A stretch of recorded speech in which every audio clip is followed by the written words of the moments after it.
마라나타 복음방송을 애청해주시는 시청자 여러분 만나서 반갑습니다. 제가 참 오래간만에 이 자리에 선 것 같아요. 가족 같고 모두가 참 그리운 얼굴들이었습니다.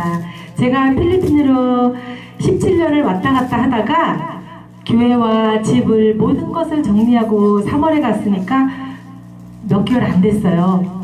아무리 그 전에 많은 일들을 겪고 많은 것을 봤다 해도 내 근거지가 한국에 있으면 저는 한국 목회자예요. 근데 이제 다 훌훌 털고 갔기 때문에 한국에 돌아오면 집도 교회도 없이요. 그래서 저는 이제 필리핀 사람입니다.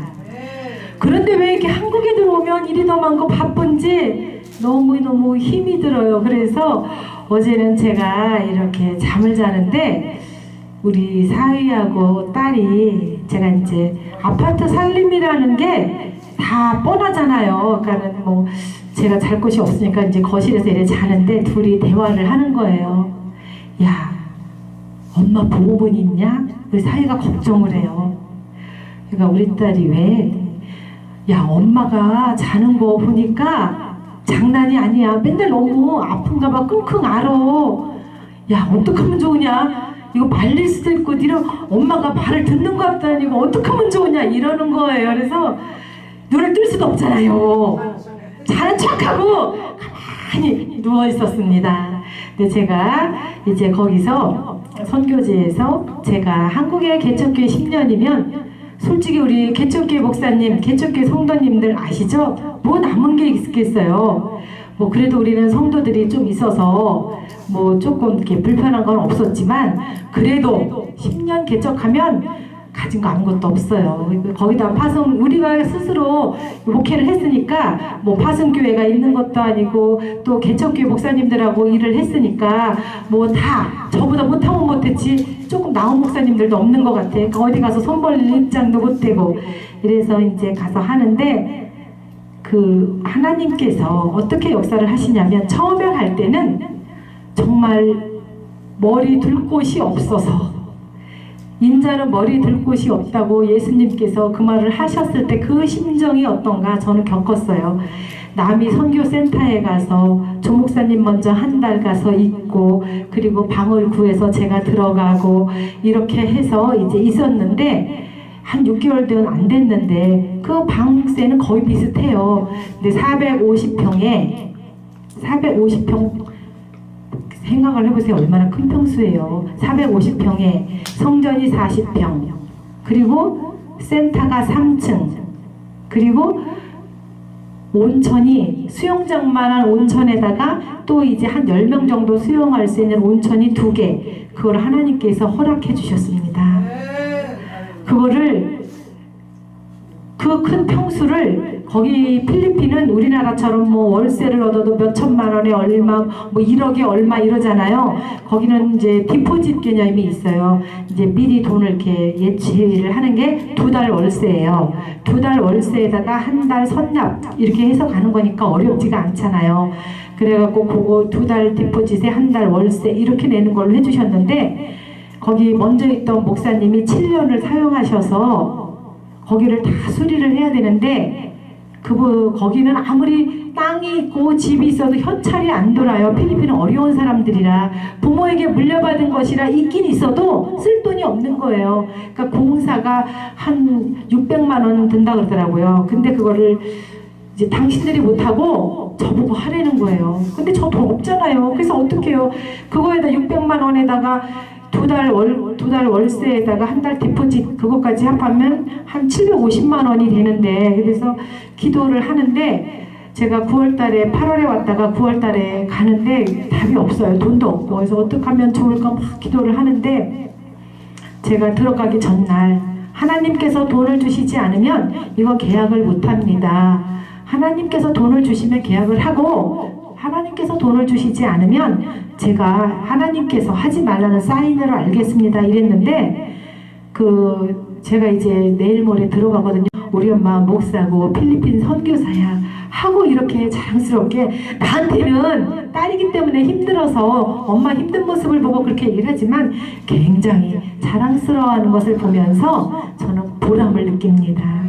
그 필리핀 현지는 상황이 어떠냐면요. 우리는 강남 사람은 강남 사람끼리 살잖아요. 그리고 또 영등포 쪽방은 쪽방끼리 살잖아요. 근데 거기는 공존해요. 이 큰 고층짜리 그런 빌딩이 있고 또 어디에는 막 이런 막 100평, 200평짜리 이런 별장 같은 지대가 있어도 그 골목길 사이에는 판잣집들이 살아요.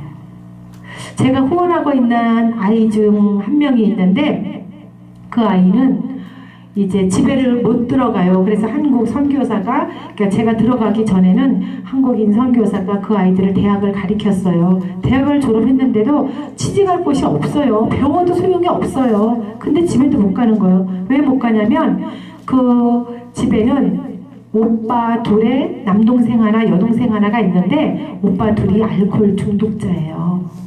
알코올 중독자인데 이제 지금은 알코올을 두테르테 대통령 계엄령 비슷하게 선포한 것 때문에 알코올이 아니라 저기 마약 중독자라 정신질환을 앓고 있는 거예요. 그 사람들의 특성은 뭐 여자만 보면 검탄하려고 그러고 뭐 사람만 보면 어떻게 하려고 그러고 이런 것들이 있잖아요. 그러니까 집에를 못 들어가고 있는데 너무너무 비참한 거예요. 그 엄마가 아버지는 뭐 그 엄마한테 몇 번 거쳐서 갔고 자식들도 다 다르고 그래요. 그런데 그 여자애가 참 그런 가정에서 태어났으면 모든 그러니까 한국 사람이나 여인들이 생각할 때에는 그러니까 난 결혼하지 말아야지, 난 대학 나왔으니까 돈을 벌어야지 이렇게 생각하는 게 정상인데 남자가 그립고 아버지에 대한 그리움 때문에 남자를 알아서 임신을 한 거예요. 근데 그 남자도 또 책임감이 없고 여자를 때리는 거예요. 그리고 또 집을 나온 거예요. 그래서 우리 집에 며칠 머물고 싶다 그래갖고 우리 집에 와 있는데 너는 어떡할 거냐? 그 아이를 안 돼요. 그 아이를 낳아서 어떡할 거냐? 자기가 키울 수 있대요. 또 어떻게 키울 거냐? 그랬더니 자신이 있다는 거예요.